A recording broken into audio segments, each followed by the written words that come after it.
Akkam jirtu nagaa keessanii ani nagaa kooti waaqayyo galanna haa gahu warri amantaa musliimaa akkam jirtu nagaa keessanii lafa jirtanitti nagaan isiniif haa ta'u baga rabbi isin gargaaree ji'a kabajamaa ji'a jaallatamaa ji'a ramadaanaa kana nagaan goolabdanii warri keerii dalagattanii rabbi isinirraa qeebalee baga rabbiin immoo ittiin isin ga'e iida alfaxiriitiin isiniin jedha. Itti aansuuni akkuma beekamuun guyyaa har'aa gabaa gurraachaa yookiis immoo birrii karaa baankiitiin meeqaan akka oolee waliin kan ilaallu ta'a. Akkuma beekamu gaafii ol ka'aa gaafii gadi bu'aa kan walumaan ilaallu ta'a.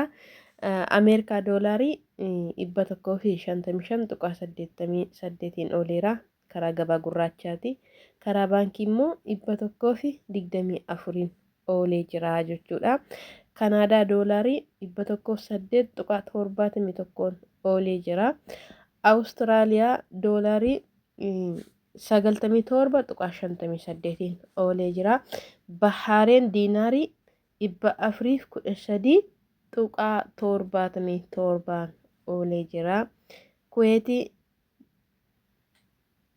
Kuweetii diinaarii 505.4 oolee jira. Karaa baankii immoo 394.88 oolee jira.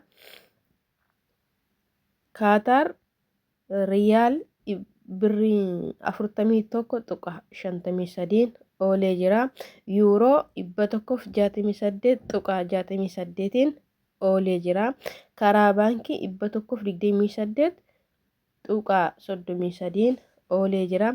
Saawus firaankii 176.87 oolee jira. Karaa baankii 134.14 oolee jira jechuudha. Turkii riilee 4.10 Joordaan diinaar 219.73 oolee jira.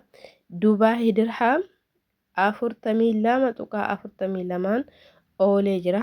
Karaa baankii 33.76 oolee jira jechuudha. Saawudii riyaal 41.51 oolee jira. Karaa baankii 33 ooleera jechuudha. Yaman riyaal 0.63 oolee jira. Chaayinaa heewaan 21.47 oolee jira. Karaa baankii 15.67 oolee jira. Hoomaan riyaal 404.77 Israa'el liirii 42.2 oolee jira. Hindiyaa riippii 1.82 oolee jira. Saawudiin kireenii 15.57 oolee jira. Paawundesterii 201 oolee jira jechuudha. Maaliif akkuma beekamu gaafii ol ka'a gaafii gadi bu'a dhaabbataa miti jechuudha.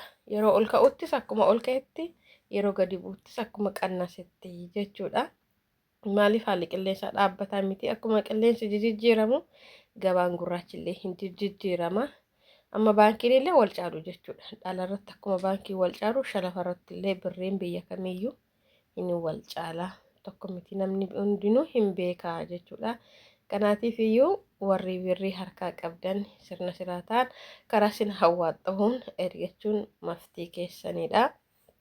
Akkuma beekamu immoo yuutuubii koo kana sabskraayibii laayikii sheerii gochuu hin dagatinaa walaa jajjabeessinuu wal malee homaa hin qabnu yoo nuti harka wal qabne yoo nuti haamilee walitti horree yoo nuti wal guddisne ofiifis bu'aa biyyaafis bu'aa maatiifis bu'aa jechuudha. Maaliif namni tokko gaafa guddate maatii isaa gargaara maatii isaa irra darbee ollaa isaa gargaara ollaa isaa irra darbee immoo biyya isaa gargaara jechuudha. Kanaatiifuu harka walaa qabnu birrii nuun gaafatu sabskraayibii gochuun laayikii gochuun sheerii gochuun warroota biyya Itoophiyaa keessa jiranii fi warra akkas biyya arabaa keessatti immoo daataa fayyadaman yoo ta'e malee nu warri kaan mana madaamii waayifaa hedduu jira saniitiif iyyuu sabskraayibii, laayikii, sheerii naa gochuu hin dagatinaa. Walaa guddisnuu. Ormiyyuu wal guddisaa. Ormuu bakkeedha harka wal qaba.